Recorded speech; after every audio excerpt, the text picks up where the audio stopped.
Assalamu alaikum достор, менин каналыма кош келипсиз. Бүгүн болгон 4 гана жумурткадан ушундай өзгөчө даамыбызды ээрүүчү торту даярдайбыз. Андыктан видеону сөзсүз түрдө аягына чейин кароону сунуштаймын. Эгерде видео кызыктуу болуп жаткан болсо, менин каналыма катталып коюңуздар. Эң биринчи жумуртканын агына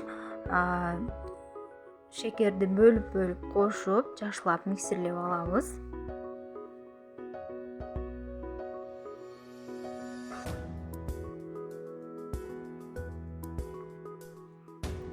Жумуртканын агы аппак болуп көрүп чыкканча миксерлеп чыгабыз. Мына ушундай болуп аппак болуп көрүп чыгат. Андан кийин барып жумуртканын сарысын кошуп,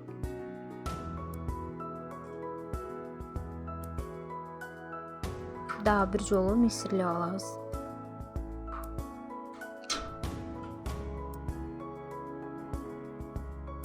Суук майды кошобуз. Жана өлчөп алган унга азыркы жерде кошуп, электин көзүнөн өткөзүп алабыз.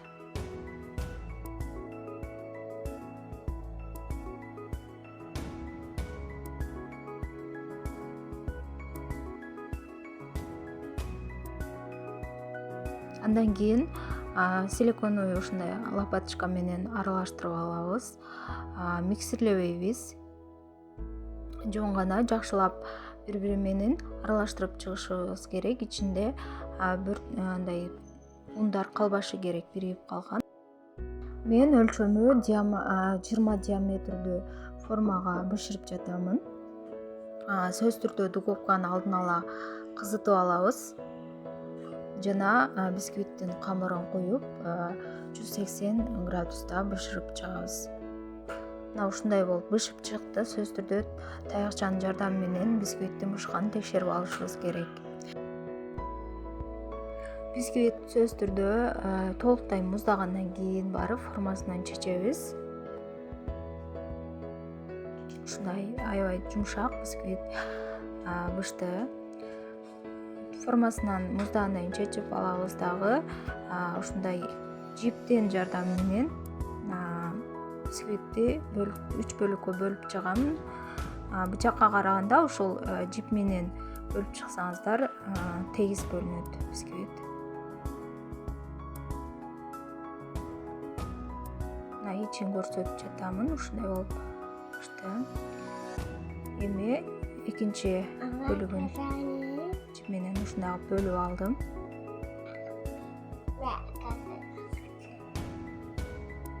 Жана бисквиттин бетиндеги кичинемдей бийик болуп турган жерлерин кесип, тегизип алдым дагы. Кремди жасап баштайбыз. Крем үчүн мен 33% сливкини пайдаландым.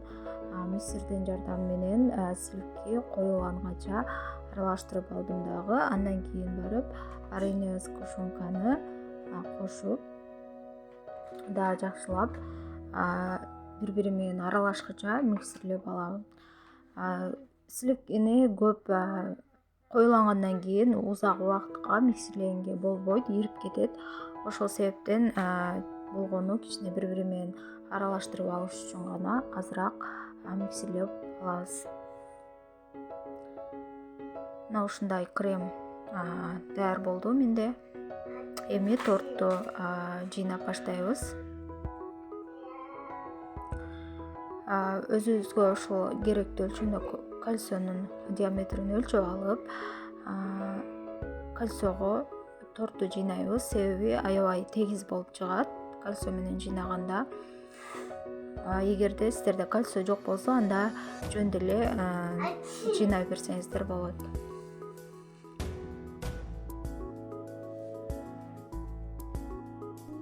Кремди кондитерский мешокко салып, ушундай кылып тегиз кылып салып чыгабыз.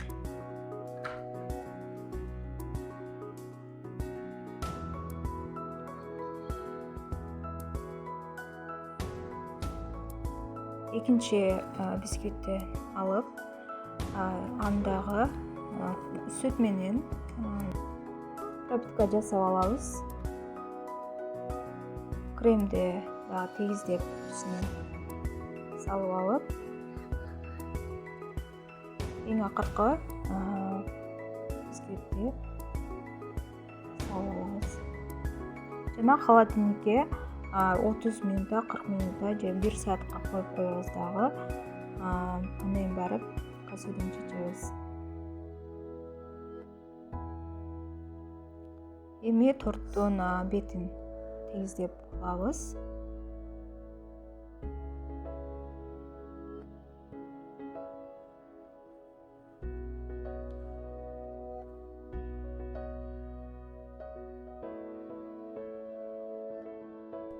Акырындык менен ушундай кылып бетин тегиздеп алабыз. Ашыкча кремдерди алып салабыз дагы. Айландырып олтуруп бетин тегиздеп алабыз.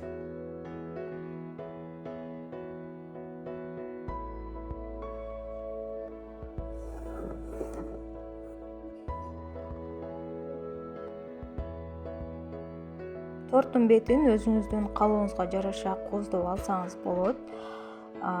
Туулган күнгө эгер жасап жаткан болсоңуз, анда бетине жазып, башкача кылып кооздосоңуз болот. Мен жөн гана болгону үй шартында эмнелер үйдө бар болсо, ошолор менен гана кооздоп чыктым. Баарыңыздарга ушул рецепт менен жасап көрүүнү сунуштаймын. Аябай жумшак, өзгөчө таамдуу болуп чыкты. Видеону акырына чейин көрүүңүздөр үчүн ыраазычылык жана менин баракчама сөзсүз түрдө катталып коюуну унутпаңыздар. Жана ой пикирлериңиздер болсо комментарий калтырсаңыздар, мен сөзсүз түрдө окуп жооп беремин. Алдыда дагы жакшы рецепттер менен бөлүшө бермекчимин. Барыңыздарга жалаң гана жакшылыктарды тилеймин. Жаңы рецепттерде көрүшкөнчө.